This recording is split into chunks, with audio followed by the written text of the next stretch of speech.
요한 3서 1장 5절에서 8절인데요. 5절 6절만 읽겠습니다.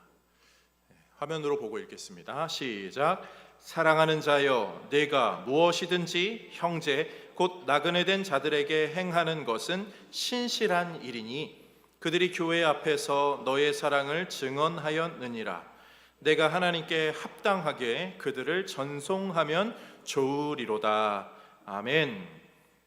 당신을 위한 특별한 편지라는 제목으로 하나님 말씀 전하도록 하겠습니다. 날씨가 추워졌습니다. 이번 주를 기점으로 굉장히 날씨가 추워져서 이 두꺼운 옷을 꺼내 입게 되었죠. 그러면서 우리는 또 계절이 지나가고 변화하는 것을 늘 느끼게 됩니다. 사계절이 뚜렷한 나라에서 산다는 것 자체가 참 감사의 제목이죠. 하나님이 이 세상을 참 균형 있게 만드셨구나. 더울 때가 있으면 추울 때가 있고, 그런 것을 우리가 느끼면서 신앙적인 깨우침도 좀 나오는 부분이 있어요. 이를테면 이런 거죠.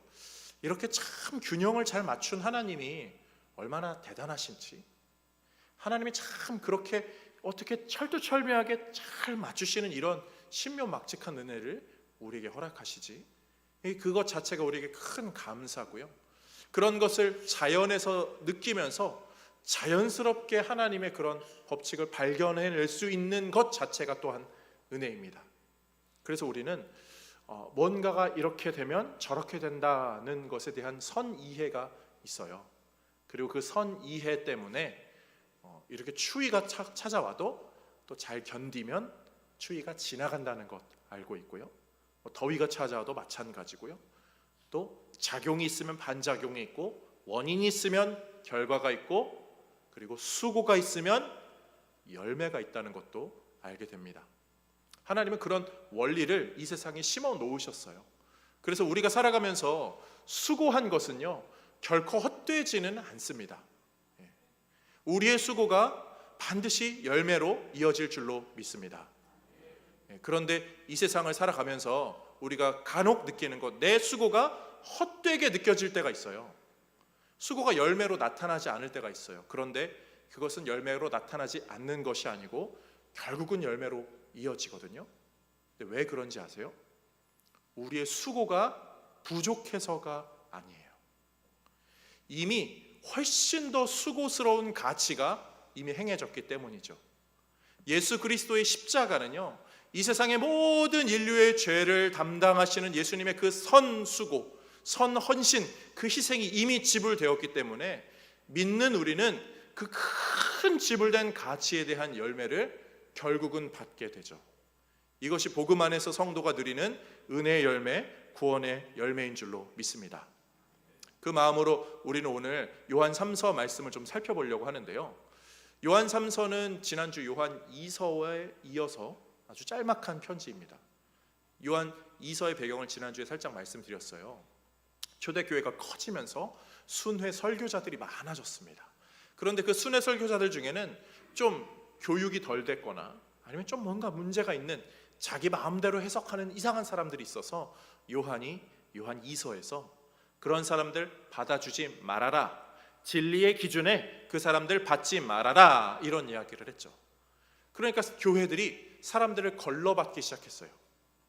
그런데 걸러받으려고 하니까 받아야 될 사람을 안 받아주는 그런 잘못된 현상도 나타나는지라 요한이 요한 3서를 뒤이어 쓰면서 이 사람은 잘 받아주어라, 진리의 기준과 사랑의 행함이 균형을 이루는 2서와 3서가 그렇게 기록되어 있습니다. 오늘 우리가 이 말씀을 좀 살펴보면서 진리의 말씀으로 살아가는 우리가 사랑의 삶으로 살아가기 위해 하나님께서 우리에게 주신 이 편지, 이 내용의 말씀을 마음에 새길 때 우리의 신앙에도 이쪽으로 흐르던 것이 저쪽으로 흘러가고, 원인이 결과로, 헌신이 열매로 이어지는 그런 균형을 맞춰가는 복된 성도님들 다 되시기를 주님의 이름으로 축복드립니다. 그런 면에서 오늘 말씀이 우리에게 주는 세 가지 교훈은요, 이런 것이에요. 첫 번째로, 성도는 진리의 가르침을 통하여서 천국 공동체로 잘 세워질 수 있음을 기억해야 됩니다. 진리의 가르침이 내 마음속에 역사하는가, 진리의 가르침을 잘 받아들이는가 한번 살펴보셔야 돼요. 오늘 본문 3절과 4절 말씀 읽어보겠습니다. 형제들이 와서 내게 있는 진리를 증언하되 내가 진리 안에서 행한다 하니 내가 심히 기뻐하노라. 내가 내 자녀들이 진리 안에서 행한다 함을 듣는 것보다 더 기쁜 일이 없도다. 아멘. 요한이 가이오에게 쓴 편지거든요. 근데 요한이 가이오에게 쓰는 편지 가운데 진리라는 단어를 3번 반복하고 진리 가운데 행한다는 것이 참 기쁘다는 것을 기쁨을 2번이나 반복합니다. 이 진리가 참 기쁘게 한다는 거죠. 성도가 진리 안에서 행한다는 모습이 얼마나 사역자에게 기쁨으로 다가오는지를 모르겠어요. 그런데요, 보세요. 이 말씀을 조금 더 깊게 우리가 한번 묵상해 볼 필요는 있는 것 같아요. 요한이 가이오에게 쓴 편지입니다. 그런데 요한이 가이오에게만 쓴 게 아니라 가이오에게 쓴 이후에 이 편지가 초대교회 성도들에게 읽혀지기를 바랬어요. 요한이 교회에 쓴 거죠. 그리고 이 편지는 지금 연결되어서 우리에게까지 전달되었습니다. 그러면 이 편지는 우리에게 쓴 편지나 다름없는 거예요. 그런데 이 편지를 쓴 사람이 누구라고 그랬죠? 요한이라고 그랬죠. 그런데 성경에 우리는 인간의 저자와 원저자를 따로 구분하는데요. 성경의 원저자는 하나님이세요. 그러면 하나님이 우리에게, 하나님이 나에게 쓴 편지라고 생각하면서 이 본문을 다시 한번 보시면 좋겠어요. 읽어보겠습니다. 형제들이 와서 네게 있는 진리를 증언하되 내가 진리 안에서 행한다 하니 내가 심히 기뻐하노라. 내가 내 자녀들이 진리 안에서 행한다 함을 듣는 것보다 더 기쁜 일이 없도다. 아멘. 저는 연말이 다가오면은 요 11월쯤 되면은 우리 교회에서 함께 신앙생활하다가 먼저 하나님 품으로 가신 분들을 조금씩 떠올려 봅니다. 얼마 전에도 한 권사님, 저희 교회 신앙생활하시던 권사님 기일이었더라고요. 근데 그 기일에 뭐 아무런 이렇게 소식이 없었는지라 그냥 저는 혼자 이렇게 마음으로 기도하고 그랬는데 그 성도님들 생각을 조금은 해봐요. 약간 드라마틱하게 조금 과장을 쓸지 몰라도 그분들이 지금 하나님 앞에서 다 예배하고 찬송하고 그러고 있겠죠. 천군천사와 함께 보좌 우편에 쫙 서서 하나님을 찬양하겠죠. 그런데 먼저 간 이들이 하나님, 저 동성교회에서 신앙생활했습니다. 거기서 누구 아무개 권사님들과 누구 아무개 집사님들과 주의 말씀 안에서 열심히 신앙생활하다가 지금 이렇게 그 믿음의 결과로 주 앞에 나와 예배하고 있어서 너무 감사합니다. 제가 그 동성교회에서 신앙생활했어요 라는 이야기를 예배로 영광 올려드릴 때 하나님이 이 말씀을 하실 것 같아요. 너가 진리 안에서 행한다 하는 그 이야기를 내가 들었어. 그 암흑의 권사를 통해, 그 암흑의 집사를 통해, 그 암흑의 장로를 통해 너 동성교회 성도 누구가, 너 암흑애가 신앙생활 잘하고 있다는 걸 내가 들었어. 성도가 진리 안에서 행한다는 것, 그게 나에게는 가장 큰 기쁨이다. 하나님이 이 말씀을 우리에게 그렇게 주시는 줄로 믿습니다. 저는 우리 모든 성도님들이요, 진리를 잘 따르고 믿고 의지함으로 말미암아 우리도 그런 성도 되어서 하나님 앞에 가서 하나님, 우리 동성교회 진리 공동체가 그렇게 은혜로 예배하고 하나님 따랐습니다 고백하는 성도님들, 천국에서 그렇게 예배하는 성도님들 되시기를 주님의 이름으로 축복합니다. 또한 동시에 그렇게 지금도 하나님 앞에서 이 진리의 공동체를 기쁘게 이야기하고 있는 성도들이 있음을 기억하면서 우리도 이 땅에서 이 진리의 공동체의 이 신앙의 전선을 잘 지켜나가는 우리 모두가 되시기를 주님의 이름으로 축복드립니다. 두 번째로요, 성도는 사랑을 주고받으면서 이 진리의 공동체로 잘 세워져 있을 수 있습니다. 사랑을 주고받는 것이 참 중요해요. 5절과 6절 말씀 읽어보겠습니다.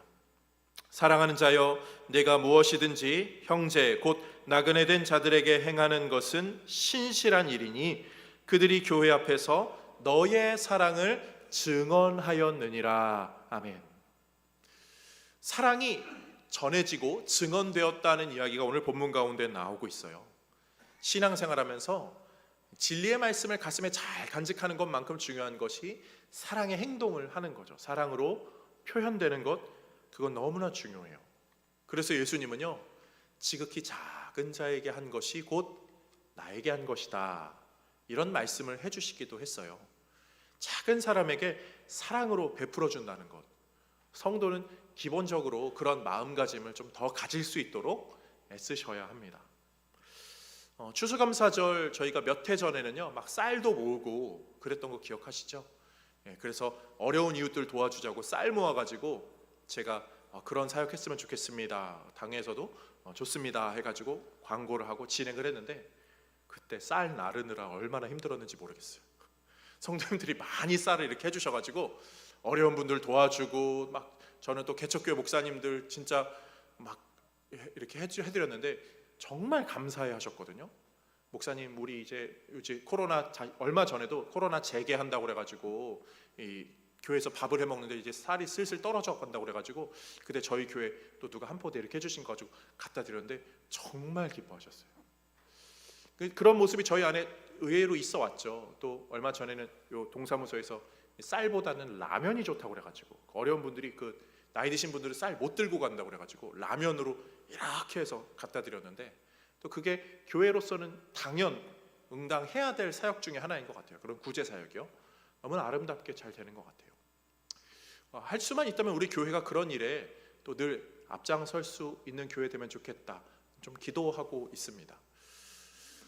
왜냐면요, 이 사랑을 베푸는 거는요 그런 거죠.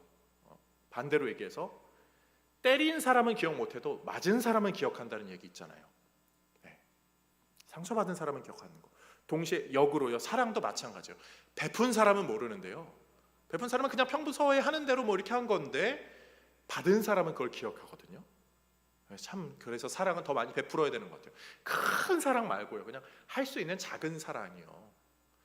제가 군대를 사령부 군종병 출신이거든요. 그래가지고 사령부 군종병은 그 예하 아래 중대 대대들에서 이렇게 그 달에 온 이등병들을 한 번씩 부릅니다, 교회로.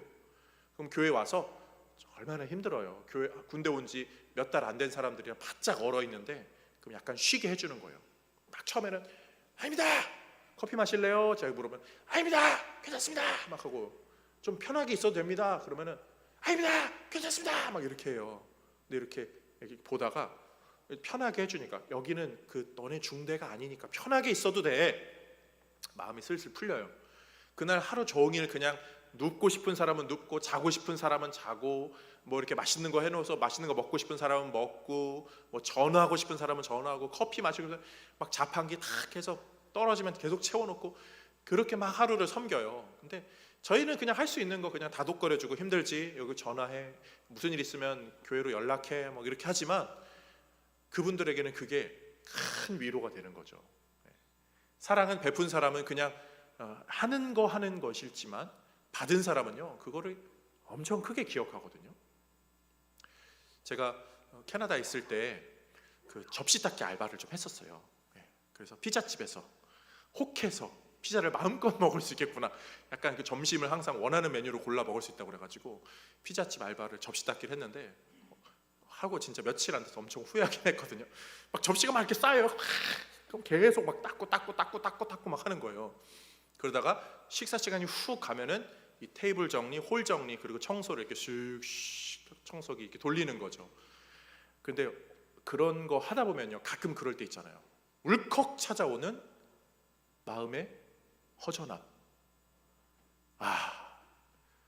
내가 우리나라도 아니고 남의 나라 와서 내가 지금 뭐 하는 거지? 막 괜히 막 감상이 젖어가지고 막. 그런데 갑자기 좀 얼마 있다가 막 추석이 다가오고 설이 다가오고 막 이러면 왠지 막 더 서글퍼져요. 가족 생각나고 막 그러거든요. 유학생들이 그렇게 약간 서러워하면서 이렇게 지내는데, 그럴 때 어느 교회 권사님이 우리 집에 와서 밥 먹어 그러면요, 막 진수성찬이 아니어도 그 집은 유난히 따뜻해요. 그리고 거기서 먹는 그 왠지 모를 그 하얀 쌀밥이 그렇게 맛있어요. 그분들에게는 그냥 숟가락 하나 놓고 반찬 조금 더 하는 거지만 받는 사람들에게는 그게 큰 위안이 되거든요. 성도의 사랑도 마찬가지예요. 우리가 사랑으로 베풀면요, 그 사랑은 전파됩니다. 그러면서 우리는 할 수만 있다면 사랑을 베푸는 공동체로 세워져야 돼요. 사랑은요, 전파하는 거죠. 내 주머니를 채우거나 내 마음속에 담는 게 아니라 전파하는 거예요. 전달하는 거예요. 근데 오늘 본문에서 그게 좀 안 됐던 사람이 있어요. 이 사람을 우리는 살펴보면서 우리를 좀 거울 삼으셨으면 좋겠는데요. 9절과 10절 말씀 읽어보겠습니다. 내가 두어 자를 교회에 썼으나 그들 중에 으뜸되기를 좋아하는 디오드레베가 우리를 맞아들이지 아니하니 그러므로 내가 가면 그 행한 일을 잊지 아니하리라. 그가 악한 말로 우리를 비방하고도 오히려 부족하여 형제들을 맞아들이지도 아니하고 맞아들이고자 하는 자를 금하여 교회에서 내쫓는도다. 아멘. 정말 사랑이 없는 사람이죠. 교회에서 내쫓는 사람이라뇨.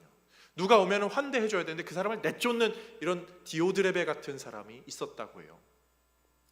우리 중에는 그런 사람이 없는 줄로 믿습니다. 그런데 이 디오드레베가요, 사실 남의 모습은 아니에요. 디오드레베는요, 어쩌면 우리보다 좀 더 괜찮은 사람인 것 같기도 해요. 어느 측면에서 그러냐면요, 디오드레베가 으뜸되기를 좋아하는 사람, 그리고 교회에서 내쫓았다라는 표현을 한번 생각해 보겠습니다. 으뜸되기를 좋아하는 사람은 어떤 사람이죠? 열심히 하는 사람이에요.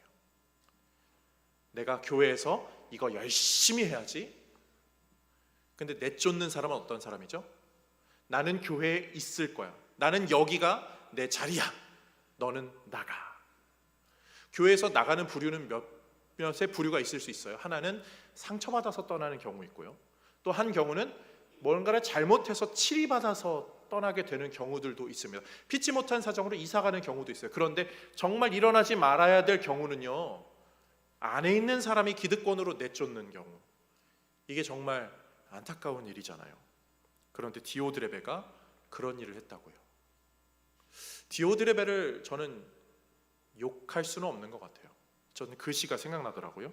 그 안도현 교수가 연탄재 함부로 발로 차지 마라. 너는 누구에게 한 번이라도 뜨거운 사람이었느냐. 저는 그게 슬쩍 생각이 나더라고요. 디오드레베는 어떻게 보면 되게 불쌍한 사람이에요. 교회 안에서 열심히 열정도 있고 뭔가 있는데 방향이 잘못된 거죠. 그래서 사랑을 베풀어야 되는 그 자리에서 사랑을 베푸는 것이 아니라 욕심으로 똘똘 뭉쳤던 사람, 그 사람이 디오드레베였습니다. 우리는 어떤가요? 우리는 거울을 좀 자신에게 비춰봐야 될 것 같아요. 나는 신앙생활을 하면서 욕심으로 똘똘 뭉쳐 있는가? 아니면 사랑으로 베풀고 섬기고 나누고 있는가? 그러면서 세례 요한이 했던 이 고백은 참 귀한 고백인 것 같아요. 요한복음 3장 30절 말씀 보겠습니다. 그는 흥하여야 하겠고 나는 쇠하여야 하리라 하니라. 아멘. 한 번 더 읽을까요? 그는 흥하여야 하겠고 나는 쇠하여야 하리라 하니라. 아멘. 사랑하는 성도님들, 신앙생활하면서 사랑 많이 베푸시고 사랑 퍼주세요. 그러다가 내가 퍼줄 것이 없어서 내가 쇠한다라는 느낌이 들어도요, 그거 결코 쇠하는 거 아니에요. 우리 하나님은 그 빈 곳을 주의 더 큰 은혜와 사랑으로 채워주시는 줄로 믿습니다. 그것이 우리 신앙의 전성기를 맞게 할 거예요. 오히려 내가 더 약해지고 더 낮아지고 더 비워지면 비워질수록 하나님은 그 사람을 더 긍휼히 여겨주시겠죠. 제가 사역을 하면서 제 나름의 신앙 사역의 모토 중에 하나가 이런 것이 있었거든요. 제가 떠날 때 내 이름 남기지 말고 예수 이름 남기자. 그래서 거의 끝인사들은 늘 이런 거였어요.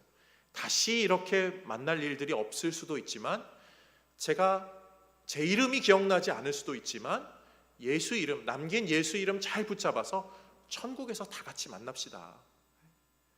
그런데 그 마음으로 사역을 했을 때, 그때 학생이었던 한 지체가 신학을 해서 전도사님에 대해서 얼마 전에 만났거든요. 그런 면에서 그때 만나서 그런 얘기를 하는 거예요. 목사님, 그때는 목사님이 뭘 얘기하는지 몰랐는데 사역자가 돼 보니까 조금은 알겠다고. 정말 우리가 늘 그렇게 살아야 되는데 그게 참 어려워요. 그런 이야기를 하더라고요. 어렵습니다. 사랑은 쉬운 것이기도 하고 동시에 어려운 것이기도 합니다.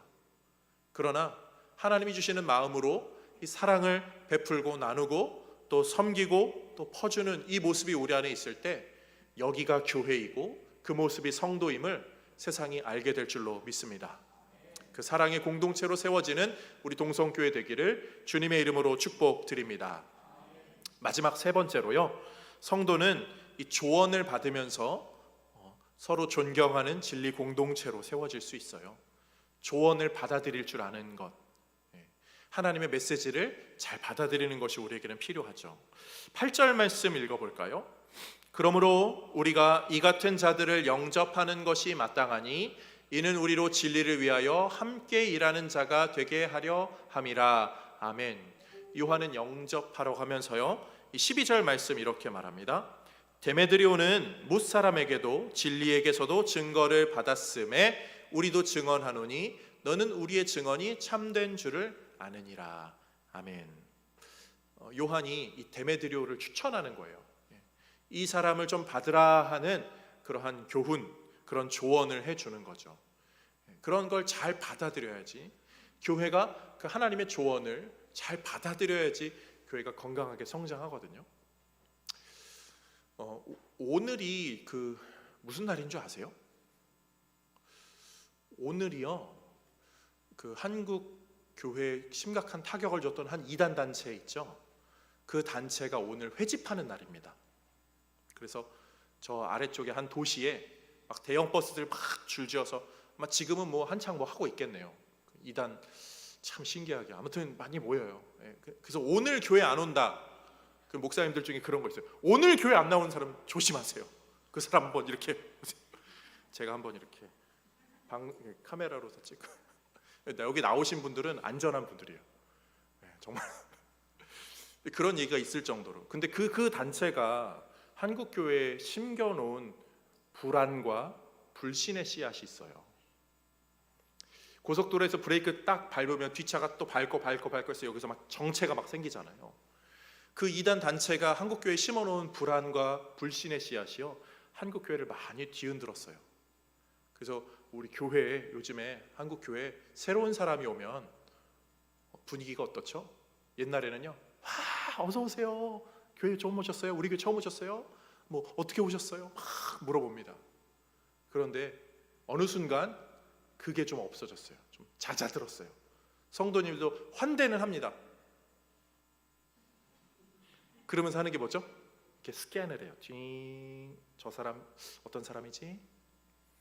근데 그 찰나의 순간, 잠깐 머뭇거리는 그 순간이요, 처음 오시는 분들에게는요 느껴져요. 내가 환대를 받느냐 아니면 뭔가 의심의 눈초리가 있느냐. 그래서 처음 오는 분들도 참 힘들어졌고요, 맞아들이는 교회의 공동체도 참 힘들어진 그 의심과 불신의 씨앗이 한국 교회에 심겨졌어요. 그런 면에서 오늘 집에 돌아가셔서 거울 한 번 더 보시고 웃는 얼굴, 내가 잘 보고 있는 거, 절대 시선을 아래로 한번 훑지 마세요. 이렇게 하세요. 공교롭게 또 오늘 또 이렇게 방문해 주신 성도님이 계신데, 저는 예전에 뵀던 것 같은데 어디서 저희 교회 오신 적 있으신가요? 처음이신가요? 네, 알겠습니다. 제가 머리가 나빠서 헷갈린 걸로. 근데 잘 오셨어요. 사실 우리는요, 환대하든 환대받지 못하든 그렇게 찾아가고 또 섬기고 또 오는 사람을 받아주고 그런 모습이 있어야 돼요. 예수님의 가르침 중에 이런 것이 있습니다. 마태복음 10장 13, 14절 읽어보겠습니다. 누군가를 파송하면서 그 집이 이에 합당하면 너희가 빈 평안이 거기 임할 것이요 만일 합당하지 아니하면 그 평안이 너희에게 돌아올 것이니라. 누구든지 너희를 영접하지도 아니하고 너희 말을 듣지도 아니하거든 그 집이나 성에서 나가 너희 발에 먼지를 떨어 버리라. 아멘. 예수님이요 다 아셨어요. 환대받지 못하는 사람들도 있을 것이고 또 너희가 갔을 때 너희를 냉대하는 사람도 있을 것이고, 또 그런 공동체가 잘 받아주는 공동체도 있겠지만 받아주지 못하는 공동체도 이 땅 가운데는 분명히 있음을 아셨어요. 그럼에도 불구하고 예수님은 계속 복음을 전하라고 하셨죠. 그 말씀을 우리에게 좀 적용하시면 좋겠어요. 사실 순회 설교자들이, 이 초대교회 성도들 그리고 설교자들이요, 그 냉대가 있어도 복음을 전했어요. 포기하지 않고 계속 교회들을 돌아다니면서 복음을 전했죠. 냉대 받는다고 상처받고 힘들어서 아유 그만둬야지 그러면서 한 사람 두 사람 점점 줄어들었다면, 그랬다면은 아마 교회는 더 성장하지 못했을 거예요. 그런데 포기하지 않고 복음을 전하는 그 씨앗들, 그 시도들, 그런 것이 계속 이어져서 역사의 교회들은 세워졌고, 이 땅의 한국 교회도 그렇게 세워졌습니다. 그리고 우리 교회도 사실 그런 것으로 열심히 그리고 꾸준히 섬기기도 하고 선교 사역도 하고, 또 성도들이 여기서 양육받고 또 세워지기도 하고, 그런 일들이 있었죠. 얼마 전에 우리 교회 권사님 한 분이 그런 얘기를 하더라고요. 경상도 가면 누구 집사 있고, 전라도 가면 누구 권사 있고, 약간 이런 이야기를 하시더라고요. 예전에 같이 신앙생활했던 분들이 쭉 다 퍼져 있다는 거예요. 그리고 어느 교회 가서 누구 장로님 됐다더라, 권사님 됐다더라, 이런 얘기들도 있고요. 씨앗이 쭉쭉 퍼지죠. 제가 얼마 전에 세미나에 갔다 왔잖아요. 가서 저는 이렇게 테이블 리더, 저희 조원분들에게 세미나 강의 들으면서 좀 잘 모르고 궁금하고 이런 것들을 제가 테이블 리더들이 다 설명해 주면서 이렇게 하는 제가 그 역할이었거든요. 근데 제 옆쪽 테이블에 학교 선배님이 한 분 계신 거예요. 제가 학부 대학생 때 그 선배님이 인천 사람이어가지고 제가 그 선배님한테 학부 때 대학교 초년이었죠. 선배님 안녕하세요. 저도 인천 사람입니다.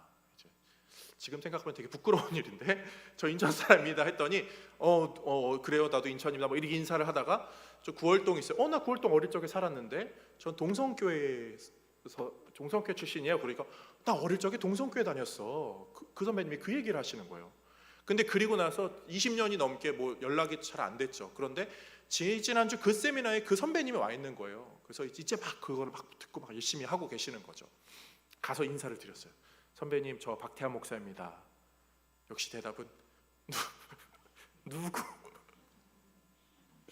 저는 별로 그렇게 유명한 사람은 아닌 것 같아요. 근데 다 이해하죠. 그래서 저 구월동의 동성교회 그 출신이고 그 동성교회 담임 목사예요. 그러니까 하면서 기억난다고 하면서 나 동성교회 출신인데 그 얘기를 하는 거예요.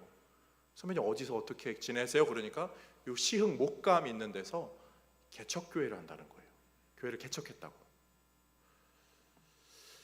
아니 요즘 같은 때에 개척이라뇨.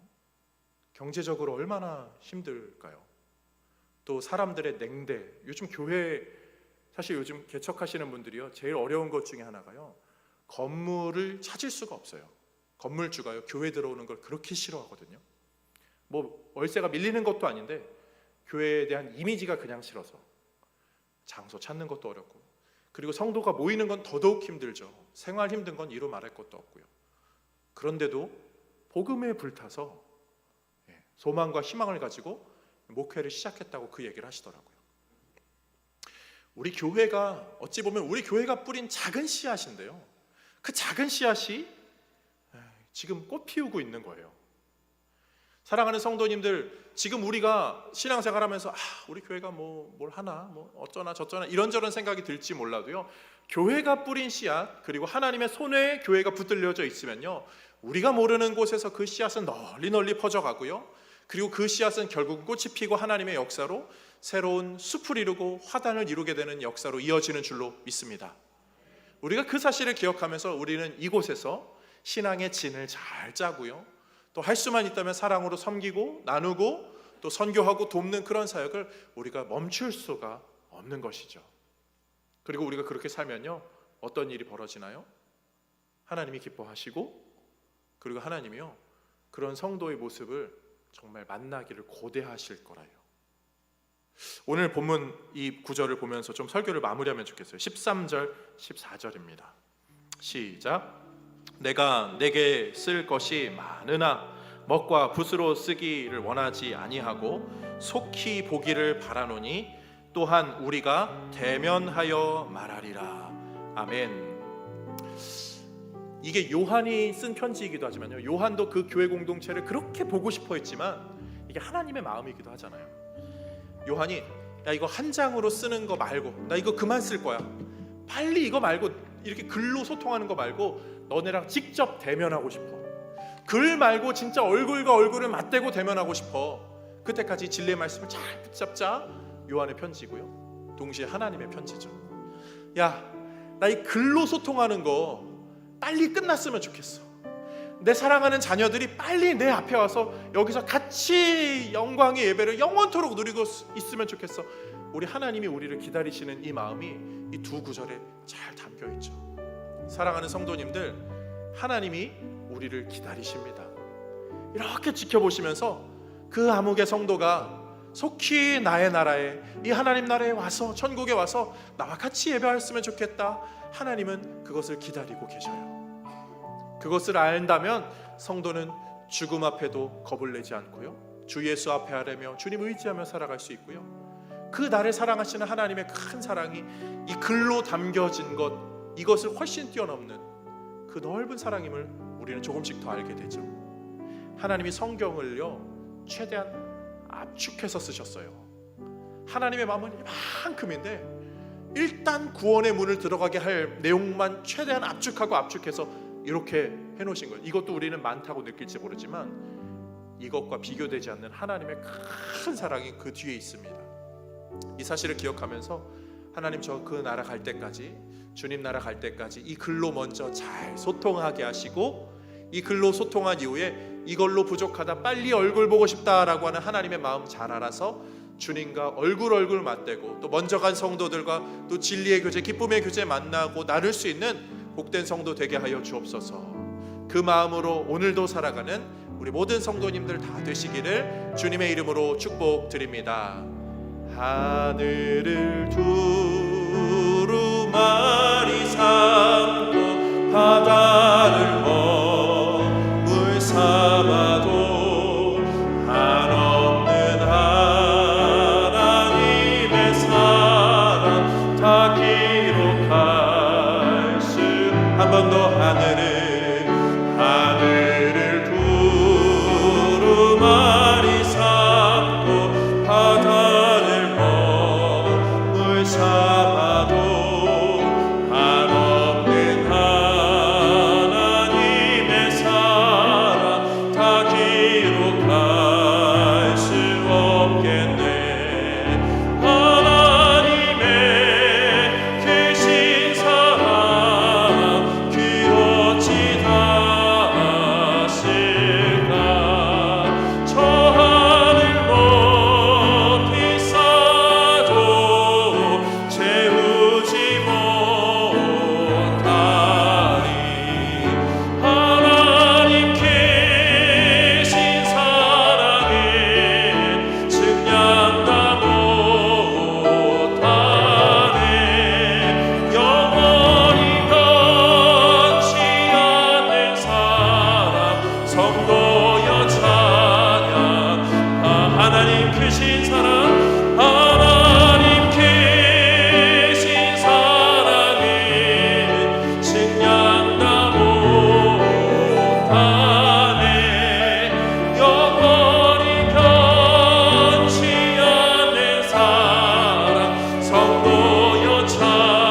하나님 크신 사랑